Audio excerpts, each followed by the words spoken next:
প্রিয় দর্শক, আলিউল কুকিং থেকে সবাইকে স্বাগতম। আপনারা সবাই কেমন আছেন?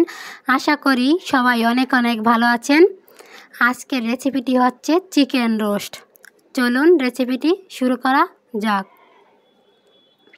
আমি একটা মিক্সিং বলে একটি ব্রয়লার মুরগি 8 পিস করে নিলাম। আপনারা চাইলে বাড়িয়ে কমে নিতে পারেন। 1 টেবিল চামচ লবণ দিয়ে দিলাম, 1 টেবিল চামচ লাল মরিচের গুঁড়া দিয়ে দিলাম, 1 টেবিল চামচ লেবুর রস দিয়ে দিলাম। এখন সবগুলো উপকরণ একসাথে মিক্স করে নেব ভালো করে। সবগুলো উপকরণ একসাথে মিক্স করা হয়ে গেছে। এখন 10 মিনিটের জন্য রেস্টে রেখে দেব।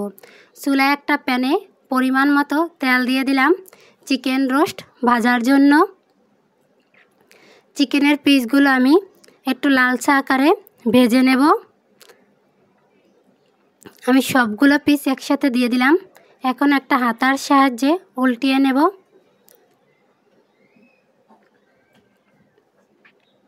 দেখুন আমার সবগুলো পিস ভাজা হয়ে গেছে। এখন একটা হাতার সাহায্যে একটা প্লেটে তুলে নিলাম। চিকেন রোস্ট রান্নার জন্য চুলায় একটা কড়াইতে পরিমাণ মতো তেল দিয়ে দিলাম। 3 টুকরা দারচিনি, 2 টুকরা তেজপাতা একটু ভেজে নিয়ে এখন দিয়ে দিলাম পেঁয়াজ কুচি, দিয়ে দিলাম আদা রসুন বাটা, দিয়ে দিলাম পেঁয়াজ বাটা। এখন মশলাগুলো ভালো করে একটু কষিয়ে নেব। পরিমাণ মতো একটু লবণ দিয়ে দিলাম। 2 টেবিল চামচ কাজু বাদাম বাটা, দিয়ে দিলাম 2 টেবিল চামচ টক দই। এখন ভালো করে একটু নেড়েচেড়ে দিয়ে দিলাম কাঁচা জিরার গুঁড়া 1 টেবিল চামচ, দিয়ে দিলাম কাঁচা ধনিয়ার গুঁড়া 1 টেবিল চামচ। ভালো করে মশলাগুলো একটু কষিয়ে নিতে হবে। দিয়ে দিলাম রাঁধুনি প্যাকেট মশলার 2 টেবিল চামচ। এখন ভালো করে একটু কষিয়ে দিয়ে দিলাম একটু লিকুইড দুধ। আপনারা চাইলে এখানে একটু গরম পানি ব্যবহার করতে পারেন। এখন ভেজে রাখা চিকেন রোস্টগুলো দিয়ে ভালো করে একটু কষিয়ে নিতে হবে।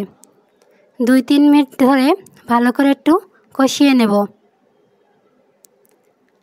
দেখুন আমার কষানো হয়ে গেছে। এখন দিয়ে দেব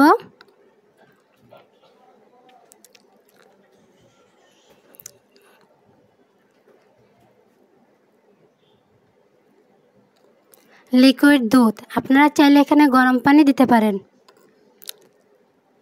দিয়ে দিলাম 1 টেবিল চামচ চিনি। এখন একটু ঢাকনা দিয়ে রান্না করে নেব। ঢাকনাটা উঠিয়ে আমি 4-5টা কাঁচামরিচ দিয়ে 10 মিনিট রান্না করে নেব।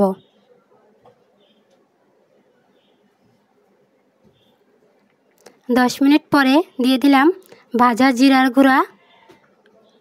এখন ফ্লেভার আসার জন্য দিয়ে দেব 2 টেবিল চামচ ঘি। আপনারা চাইলে ঘিটা বাদ দিতে পারেন। ভিডিওটি ভালো লাগলে চ্যানেলটি সাবস্ক্রাইব করে দেবেন, লাইক বাটনে ক্লিক করে দেবেন। ধন্যবাদ।